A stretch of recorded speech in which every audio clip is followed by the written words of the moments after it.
Kalisto and Sin Cara won, and they got very polite applause at the end.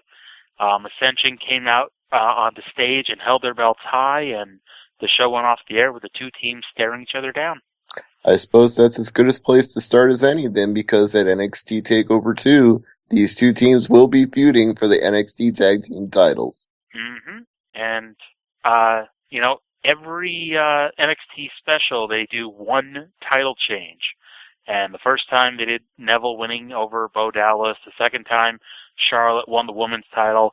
And I think a time is up for the Ascension. Do you think that means they're getting called up to the main roster, or do you think it's just too long of a reign and it just has to end? I think it's too long of a reign and it just has to end. The last time we did this, I don't know if you remember, before the first TakeOver show, we talked about how the Ascension were champions forever, but basically have done nothing as champions. And I can honestly say they haven't done a whole lot more as champions since, but it's just like it's been going on for almost a year now. Mm-hmm. There's no teams in the division. No people have started to care about the Ascension, but it's still like whatever. We don't want to see these guys wrestle in long competitive matches. And so, of course, all they do are 90-second squash matches over sometimes nameless jobbers. Mm-hmm. Whereas at least if you have Kalisto and Sin Cara as the champions, they can go out there, they can have good long matches because both of them know how to work. Mm-hmm.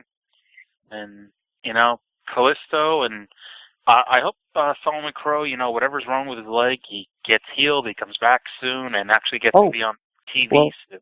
It's funny you should mention that because I have breaking news on Solomon Crow that just came across the wire. Here we go. So let's see what he has to say in this tweet.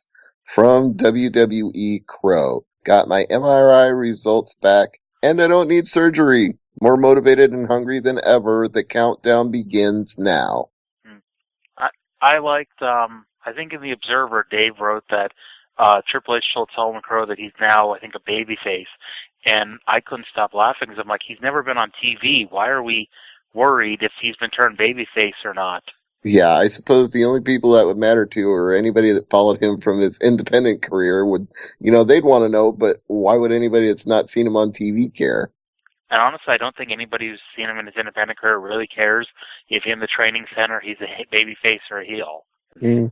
I guess I might slightly care just because of the fact that the best Sami Callihan stuff I ever saw was when he was in the DUF, and he was pretty much a badass heel in that group. So, just my opinion. Not that it makes much difference, you're right. I know, and, you got my brother's hopes up about, actually a few months ago, he posted the spoiler-free lineup on NXT one week, and there was a Solomon Crow match, so I texted him, like, yeah, make sure to watch NXT, because Solomon Crow finally debuts, and they edited it off, and he never has come close to being on the show ever again. Yeah, I was disappointed in that, too, because I was looking forward to seeing him live on TV, but apparently they lost the mojo for it, no pun on Mojo Rawley. They just decided, this hacker gimmick thing isn't working, we don't like it, nobody understands it, so we gotta repackage him and start over fresh. I'm happy they never bothered, because I could not imagine that gimmick getting over at all. No, not with the dial-up sounds from 1995. Nobody would get that. Nobody would care. Well, the anonymous general manager did use the AOL Instant Messenger ding when he would come in. So. No, I always thought that ding was the iTunes you finished downloading a song ding. I don't have iTunes, so maybe. Maybe that's just a generic sound effect everything uses for everything, but to me, when I finish ripping a CD or downloading a song, that's always what I hear is ding. Yeah, that. We're getting sidetracked here. We should get back to the card because we did hint at the hair versus hair match when talking about this NXT that aired tonight, and it's Enzo Amore and Sylvester Lefort, who I still prefer to think of as the French Stallion. Oh yeah, whoever watched World of Hurt knows him as the French Stallion. Mm-hmm. I think most of the people listening to this, if haven't watched the show because they live in Canada or wherever else that aired, they have seen it on YouTube, or at least have heard us talking about it so much that it, they become familiar with them. Yeah, I mean, listeners to Wrestling Observer would know it because Lance Storm was the trainer for the first season, and he talked about the show each and every week with Brian, so. They would know it from that. Yep.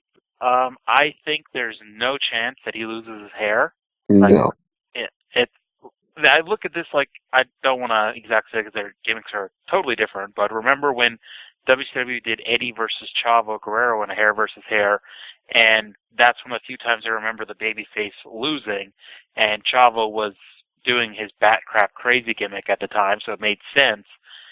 I can't imagine with Sylvester Lefort's gimmick that he would come out bald. It doesn't make sense, so that probably means he's going to be bald in a week, but I don't think it's happening. You know, the only way I could see Sylvester Lefort being bald is if they were going to pair him up with Cesaro as a foreign heel tag team. True. See, I'd always wonder, if, for instance, I would never shave my head because I can only imagine what my head would look like hairless. That's what I'd have to imagine. If, people who've never really been bald, what if your head has grooves they didn't realize were there, or some sort of weird look or shape to it, and you're like, oh my God, what in the world am I going to do now?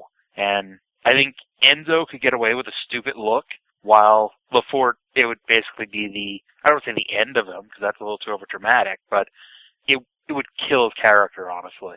Or maybe he could turn out like Heisenberg. He could just wear a cool bowler hat and intimidate people. I think he's too short for WWE to allow him to do that. Yeah, I suppose so. Maybe I'm wrong. But he doesn't look very tall, so I don't think Colin's 7 feet tall to begin with. Maybe he has to actually be standing next to Big Show for me to believe it. But obviously Enzo's fairly short. Sylvester's not a whole lot taller. I think Sylvester's probably as tall as I am, and I'm 6 feet tall. And so I don't think, unless you're Kurt Angle, I don't think WWE's going to allow you to appear to be a tough, hard-ass guy when that tall. Yeah, I suppose so. But I do remember Big Show, the first time he shaved bald, and I thought, holy crap, that is an intimidating look for him. Oh, yeah. Anyway, go ahead. Those were after Big Show grew his hair long, too, so it's like, wow, he looks great with long hair, and then now we're going to shave it all off. Okay.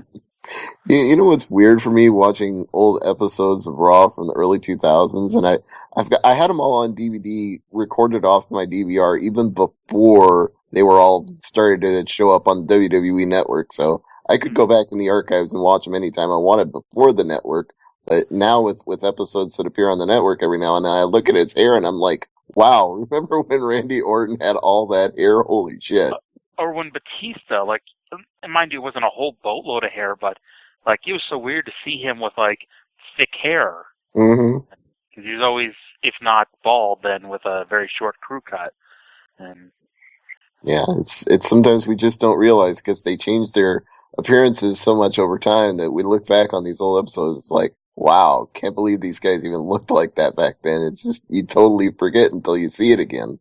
Oh yeah, I'm still trying to pinpoint the exact time when Ric Flair went from looking pretty good for his age to just looking really, really old. I can tell you when that was. It was when he went to Impact. I think even before then he was looking pretty old in WWE. Now, I don't know. I'm thinking because I was watching when he became the new owner, when he came back after the invasion, he still looked good. He still looked pretty good. And then at WrestleMania that year in Wrestle Undertaker, he still looked pretty good. And then it wasn't that long after that he's like, oh look, Ric Flair's really old now. And no, see, I disagree. I thought he still looked good when he won the Intercontinental title. It was after that where I really started thinking, damn, Ric Flair is old. I think a lot of it, at least in my mind, had to do with his hair, because he always had his I don't say poofy hair, but for lack of a better word, he had a little bit of a poof to his hair, and then at some point he either cut it off or was going bald, and so he sort of has it thin, and that's when, in my mind, he started looking old. Right. Well, I mean, at some point it was just inevitable that he wasn't going to have the golden tresses that he had in the 1980s, like you see on the cover of the Ric Flair Ultimate Collection. I mean, he couldn't keep that up forever. Well, to be fair, Hogan's hair looks, well, I guess he said his hair is, not extensions, but he had his hair put in because it all fell out, so I'll ignore that. I was going to say Hogan's hair looks remarkably similar, but... You know, we've spent an inordinate amount of time talking about hair on this show. What's happened to us? Yeah, well, I mean, the hair versus hair is an important stipulation. We are making it more important just by talking about hair follicles this much. Goddamn. for a 4-minute match. Yeah, I mean, it probably will be a 4-minute match because they're going to give more time to Charlotte and Bayley and the Fatal 4-Way than they're going to give to anything else we've talked about. Oh yeah, and obviously the 4-Way is going to get probably 20 minutes. Yeah, I can't imagine any other match getting 10. That's the other thing about this. Because Charlotte Bayley will probably get the second most amount, but I don't even think they'll get 7, 8 minutes maybe. You know what? I can see it going 10 for no other reason than her father is there, and I think he wants to see if she is up to his standard because we know the lengthy matches that Ric Flair's had in his career, and if she can go 10, he'd probably be a pretty proud papa. I'll be honest, I will mark out if they go 60. No, I don't see that happening. I don't think it's going to turn into an Iron Man match. Oh, I don't think so either. But I remember when NXT Redemption finally ended, there was the last match showed and there's 11 minutes left on the video, and I was begging for an 11-minute time limit draw to end the series, and sadly it didn't. Yeah, they weren't going to go up to the top of the hour. They don't do that anymore. That's too old school. Or they go off the air in the middle of the match and promise to air the rest of it next week. Yeah, no. If you want to see that, go back and watch some early WCW on the network because you're not getting that with any modern program. Because they watch some Crockett programming. Yeah, go back and watch some Jim Crockett promotions. That's the only way you're getting the time limit. We'll show you the rest next week because they don't do that nowadays. Nope. But as for Charlotte and Bayley, since we're already talking about it, do you predict the champion retains? I assume so, since you said there's only one title change per special. Yeah, I think Charlotte retains. I know the word on the street is that if Bayley wins, this could mean that they're ready to bring Charlotte up to the roster. A, I think it's a mistake that Charlotte should come up to the roster, and B, I don't see why, even if they do bring her up, why she can't still be champion. And yeah, you could say, well, they stripped Paige of the title. They waited 2 months before they stripped Paige of the belt. And in that time, they could easily tape Charlotte losing to somebody, and you don't have to have it on this show. And so I think Charlotte wins. Yeah, I buy that logic. And like you said, they tape enough episodes of NXT ahead of time that even if she was the champion when she went to Raw or SmackDown or wherever, she could, have that belt even if she had already taped losing it because it wouldn't air for a few weeks. Mm-hmm. Even when Seth Rollins was champion, he, he didn't lose the title for 6 or 7 weeks after he came up as the Shield. Mm-hmm. And by the time he lost the belt to Big E was already on Raw, which I thought was funny at the time. Yeah, it was a little strange, I agree, but it is what it is with them. They decide on a whim to call people up, and even if it affects the current plans, you just have to deal with it, which is one of the things Jim Cornette would talk about when we did the interview on Undisputed Wrestling, and he talked about OVW. It was like you just had to roll with it. When WWE decided, you had to work around it. Yep. And, what can you do? I remember Rusev, his first ever NXT match was losing to Dolph Ziggler. And do you think that anyone of them meeting, anyone remembers that, much less will it ever be mentioned again? No. It will. It's almost like it never happened, which is kind of like a lot of things with Dolph Ziggler. Yes, exactly. The other day I couldn't figure out who was Intercontinental Champion. I'm like, it's The Miz. And I'm going in my head Miz won this, and Miz won that. And I'm like, why doesn't Miz have... Oh, yeah. It took me 2 or 3 minutes to oh, yeah, Miz isn't the champion. And, Sheamus being U.S. champion, and we could probably talk for hours about how horrible of a reign that's been. But, yeah.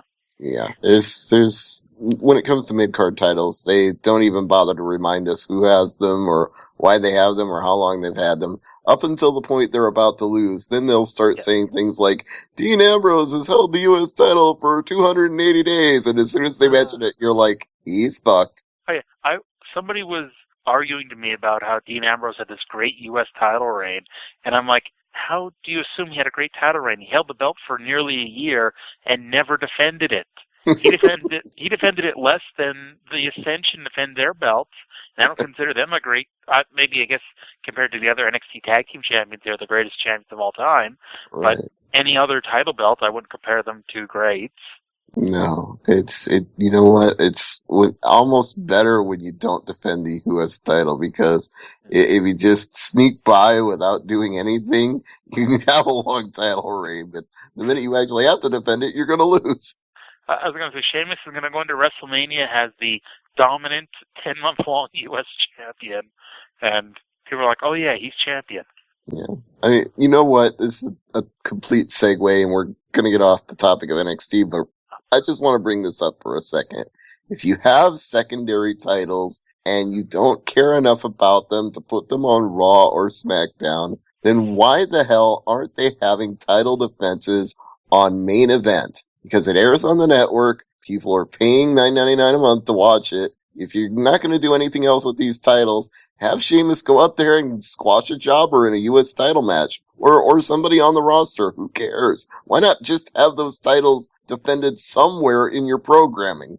Honestly, the only time I remember Sheamus defending the U.S. title was on Main Event in the Last Man Standing match with Del Rio. It's true. You're right. Yeah. So at least they're trying my theory, but they need to do it more often. And this is ridiculous, but they should bring back Zack Ryder and actually have the Internet Championship, or whatever you want to call it. That's hilarious, because just last week I asked Frank Vaughn if he still held the Internet title, and Frank didn't even have a clue. Who's the linear Internet champion? Yes, this question must be resolved. We need to call Wrestling Observer Live and ask Brian this. No, Dave would be like, oh, it's obviously Bill Jones. He beat Frank in a 4-way last week. Probably. Yeah, Dave would actually know the linear history of the Internet title. If anybody would, Dave would. It's funny, like, I have a reputation of knowing a lot of fairly useless wrestling information. Dave Meltzer's probably the only person who knows more than I do. And it's a long leap from him to me. Mm-hmm. If you ever want to have some fun, you just sit in the back of a car with Dave on a cab ride in Vegas and just ask him any random question about any wrestling fact ever, and he has an answer for it. It reminds me of my plan if I ever meet Brent Kremen. I'm going to start him up, ask him something, and then walk away while he's ranting to somebody else. You're just going to wind him up like a Jack in the Box and just wait till something pops out. Exactly. Well played, sir. But let's get back to NXT. We've got one more match to talk about, the Fatal 4-Way, which General Manager William Regal did such an excellent job of adjudicating. Even though everybody basically booked the match for him, he said, okay, you know what? I like this idea. Fatal 4-Way, Adrian Neville, you get to defend against everybody. Sami Zayn, Tyler Breeze, Tyson Kidd, here you go. Mm-hmm. I think Neville obviously is going to win, but I think it's going to be the start of finally pushing Sami Zayn to the top. I don't know if it's going to be a heel turn by Sami eventually, but I think Sami's going to have the match won, hit some giant twisting, huge move of doom to win, and Neville's going to come in and steal the win. Yeah, that's what I was just about to say. Is it's going to be a situation where somebody steals the pin. You know, obviously it has to be Neville if he retains, but I can see Sami Zayn hitting the winning move and then not even getting to capitalize on it. Yeah. Or he hits the big winning move, goes for the cover, and Neville comes off the top of the Red Arrow. So this way it looks like, well, Neville didn't just steal his pin. Neville did something to win the match on his own. Right. Or third scenario, I'll lay another one out for you. Sami Zayn hits his big corkscrew, spinning, twisting, flying off the top rope move, and just as he's about to go for the cover, somebody else drags him out by the legs, say Tyson Kidd, and then Neville hits the Red Arrow. So I'm thinking Tyson's the one doing the job, but not that it matters, because obviously you can just substitute and say Breeze pulls out Kidd, or Breeze pulls out Zayn, and then Neville hits the Red Arrow. But I think I don't want to say Tyson's done in developmental after this time, but I think he's not going to be entertaining me on NXT much longer after next week. So you think he's headed back to the main roster? No, I think he's headed back to Purgatory. Oh, just not on TV at all. Wow. Yeah, I think he'll be back to being the Superstars MVP and making me cuss out WWE for never giving him a serious push. And Which is incredibly stupid if you've been watching Tyson Kidd on NXT because, I mean, the run he's had on that show of late, it's like, how are you not using this guy on your main roster somewhere?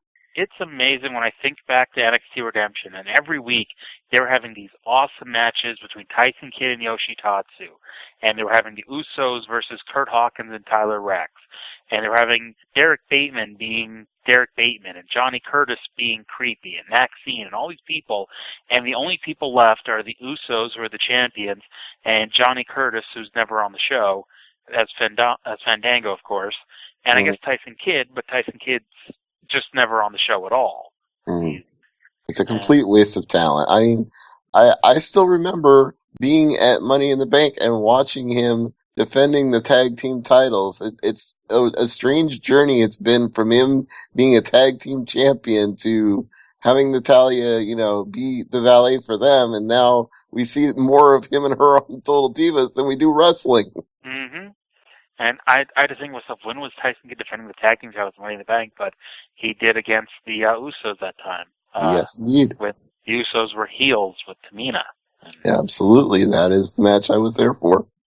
When Kane won the world title and got to hold it for longer than a day or two. Yeah, in fact, speaking of Frank Vaughn, I actually called Frank when that happened because he is the biggest Kane mark I know. And I was like, dude, you'll never believe this. I'm here live and Kane just won the world title. Yep. And that happened to me, but I was going to watch the show the next day, and my brother's the big Kane mark in our group, and I'm like, don't tell me what happens, don't spoil anything, blah, blah, blah, blah. And that night he texted me saying, let me know when you watch the world title match. And I'm like, okay. And so I start watching Money in the Bank, and Kane wins the Money in the Bank ladder match, and I'm like, and as soon as Kane won the Money in the Bank ladder match, I figured out what was going to happen, so I texted him like, you mother bleeper.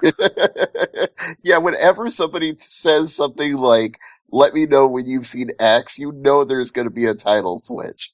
Yeah. I was like, why else would he want me to watch Rey Mysterio versus Jack Swagger, which was a really great match that I remember, but I had a feeling he didn't want me to just watch a really great match. No. And I was right. He was absolutely spoiling it for you. He might have been acting like he wasn't spoiling it, but for goddamn sure he was. Oh, yeah. And we argued about it for weeks, and I'm sure he still thinks he was right. No, he wasn't. But anything else you want to say about NXT before we wrap it up tonight? Not that I can think of. Nope. Here's hoping Sasha Banks gets a giant push as the future women's champion. But I see Impact is back up to 1 million+ viewers. So yep, just cracked 1 million on this week's episode. Yep, after 3 weeks of my podcast hurting their ratings, I guess they got their audience back. Yeah, everybody finally figured out to set their DVR for Wednesday. And it's funny, last night was the first night that I completely forgot Impact was on Wednesday. Not that I would have watched it anyway, except I was always remembering because I would laugh about it on my show. And then last night at the end of the show, I'm like, oh yeah, Impact was on tonight. And that was that. In theory, it should actually be easier for me to watch it since it's no longer in competition with my podcast. But the problem is they're going to start showing Ultimate Fighter on Wednesday starting next week. So bye-bye Impact. Yep. What was that? Oh, yeah. One last thing I want to mention about Impact before we get going. I am so disappointed that they're not doing, I can't say they're not doing a thing for Bound for Glory, but just like they're putting so little effort into Bound for Glory. When they announced like Bound for Glory Tokyo, that by itself, just saying Bound for Glory Tokyo, I was thinking to myself, you know what, if I'm not doing anything that night, that sounds something awesome enough to actually buy. But it's like, that enthusiasm has been sucked out of me by their sheer lack of caring about their own WrestleMania. And when you see the match that Japan is promoting as the main event, whether or not it's the actual main event, hopefully it's not, the Great Muta and Tajiri versus James Storm and Sonata. If that's the main event, I can't imagine even the 12,000 people who buy every TNA show to buy this one.